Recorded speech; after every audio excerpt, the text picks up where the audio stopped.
Hello students, how are you all? Today we are going to cover one simple provision, that is section 80CCD in this video. So we are going to revise this provision end to end so that you don't have any doubts left. So we will revise in such a way.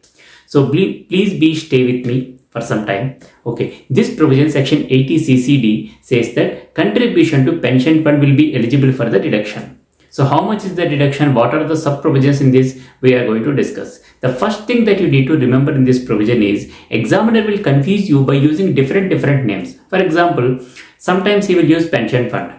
Sometimes he will say national pension scheme. Sometimes he will say new pension fund, or he will say Atal Pension Yojana. So which is in the name of Atal Bihari Vajpayee ji. Okay, so all of these names are they will use, but all of these have a simple meaning. All are eligible for the deduction under this provision. That is the first thing that you need to remember. Now we are going to see what are the sub provisions in this. So who is the eligible person to get deduction under this provision? That is individual. Only individual is eligible, not even HUF also. This is the first point that you need to remember. HUF also not eligible for the deduction. Only individual is eligible for the deduction. Sir, first of all, can you tell me what is the logic behind providing the deduction for this pension fund? Simple logic. What is meant by pension? Pension is something when you, in case of your retirement, you will get some money. That is called the pension scheme simply. This is all what we know. So central government wants to promote it more and more so that the people who are 60 plus can be independent on their own. They want to promote this for a social cause. That is the reason why they are providing deduction under this provision. So what are the subsections in this provision? Section 80CCD is divided into three parts. Subsection 1, subsection 1B and subsection 2. Subsection 1 and 1B is one category and subsection 2 is another category. What is subsection 1? Subsection 1 simply says that if an employee and contribute money to the pension scheme, I will say pension scheme, you need to interpret like NPS, whatever, Atal Pension Yojana, anything. Okay, an employee contributes some amount to the NPS, he will be eligible for the reduction under subsection 1 of section 80CCD. So how much is the eligible for the reduction? That is the next question. So there will be some limit in the income tax. So amount contributed or 10% of the salary. This is in case of the salaried employee. Sir, what is salary means here? Salary means basic plus DA in terms. What is in terms in the DA? That means the DA which is used for the calculation of the retirement benefits. Simply salary here means basic plus DA in terms. Now let's revise what is subsection 1. Subsection 1 simply says that if an employee contribute amount to the national pension scheme, then he will be eligible for the reduction. So what is the maximum amount of reduction? Either the amount contributed or 10% of his salary. Whichever is less, he will be eligible for the deduction. This is all subsection 1 says. Now you will get a question. So salaried employee is fine. Okay, somebody is doing a profession or in the, for example, CA in practice. Okay, or he is doing any business. Then in that case, whether he is eligible for the deduction? Yes, he is eligible for the deduction. But in this particular case also, there is a maximum limit was there. What is that maximum limit? Amount contributed or 20% of the gross total income, because he don't have any salary. So 20% of the gross total income we need to calculate. Gross total income is nothing but before the allowance of any chapter deductions. That is the all heads of income, the gross total income. On the 20% we need to apply.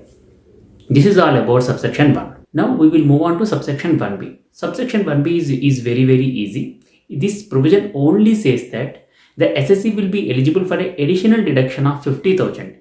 Of his own contribution. So what is the reason for introduction of this additional contribution? The reason is that there is a lot of criticism on the government. You keep a highest limit of 1,50,000 for the sections 80C, 80CCC, 80CCD combinedly, and you are saying that you are promoting this investment by providing some deductions. So which is contradicting. So then there is a pressure on the central government to provide some additional benefit and additional deduction. That's why they have introduced this new subsection called subsection 1B of section 80CCD. This provision says that SSC can be eligible for an additional deduction of 50,000 of his NPS contribution, which is in addition to subsection 1 deduction which is available. This is all what is subsection 1B. So the important point here is this 50,000 deduction is independent. That means it won't be calculated, it won't be covered under 1,50,000 limit. This is a very important point, important for the MCQ. So subsection 1b simply says that if an SSC contributes an amount to the NPS scheme and he is eligible for a deduction under subsection 1 and he exhausted the benefit of subsection 1, then whatever is the amount that is left over, he can take a deduction under subsection 1b subject to a maximum limit of 50,000. Or he can first utilize subsection 1b and then utilize subsection 1. So that is his choice. Now I will take an example.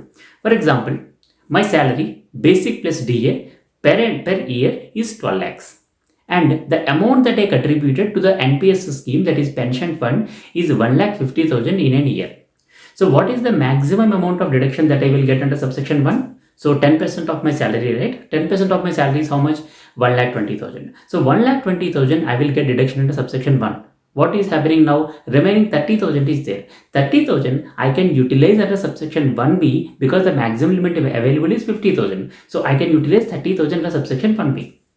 So this is the simple example of this provision. Now we have covered subsection 1 as well as subsection 1b also. Now we are moving on to the subsection 2, which is the last provision in this chapter. Now the last subsection, that is subsection 2. Sir, what is subsection 2? Subsection 1 and subsection 1b talks about SSC's own contribution. Subsection 2 talks about employer contribution, not his own contribution, employer contribution. Similar to the PF, Provident Fund, employer can also contribute to the NPS fund also. So here also there is a deduction criteria was there. Okay, so what is the deduction criteria? Employer contribution or 10% of the salary, whichever is less. Employer contribution or 10% of salary, whichever is less, if an employer is contributing to the pension fund. So here one important point is, if an employer is contributing, then this becomes a perquisite in the hands of the employee. This is the additional benefit that employer is giving to the employee. So this will be taxed as an additional benefit under perquisite in his payslip. Initially, it will be taxed as in his payslip as perquisite, and afterwards, when he is filing the return of income, he can claim deduction under 80CCD subsection 2. Okay, what is the maximum amount of deduction? Amount of contribution or 10% of salary, whichever is less. For example, if the employee is central government or a state government, then the deduction may go up to 14% of the salary. In case of a normal employee, private employee, it is 10%. In case of central government or state government, then it will be 14% of the salary. That's all about subsection 2. Subsection 2 is not applicable to the self-employed person or a business person because it's all about the employer contribution. There is no employer for them. So only the salaried professional, this is applicable. This is all about section 80CCD. There are some important key points were there that I am going to cover now. The first key point is, during the tenure of this pension scheme, you want some funds. You want to withdraw some funds. Are you able to withdraw some funds? Yes, the answer is yes. You can withdraw the funds just like a provident fund. You can withdraw some funds. But if you withdraw the funds, what are the tax implications? The tax implications are divided into two parts for salaried professionals and non-salaried professionals.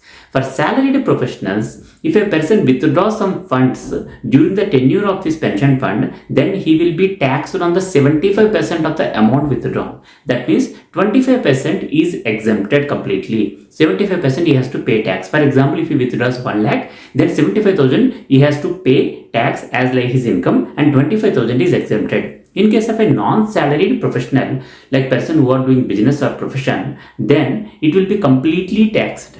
There is no exemption to them. It is completely taxed. Sir, why this discrimination between salaried and non-salaried? The reason is that non-salaried people should not use this as a tool for their, withdraw the money and do it for the business operations, etc. They should not use this as a tax planning tool.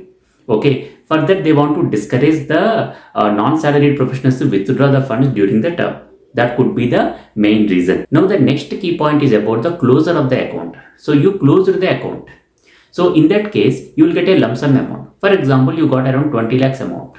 On this, is there any tax implications? Yes, there are tax implications. But you got a major relief here. Section 10 subsection 12 says that if you receive any lump sum amount on closure of your NPS account, then till extent of around 60% it will be exempted. Only 40% is taxable. In this particular case, you received, for example, 20 lakhs. On this 20 lakhs, 12 lakhs is exempted and only 8 lakhs is taxable. And the good point here is the 60% exemption is applicable to the salaried as well as non-salaried people also.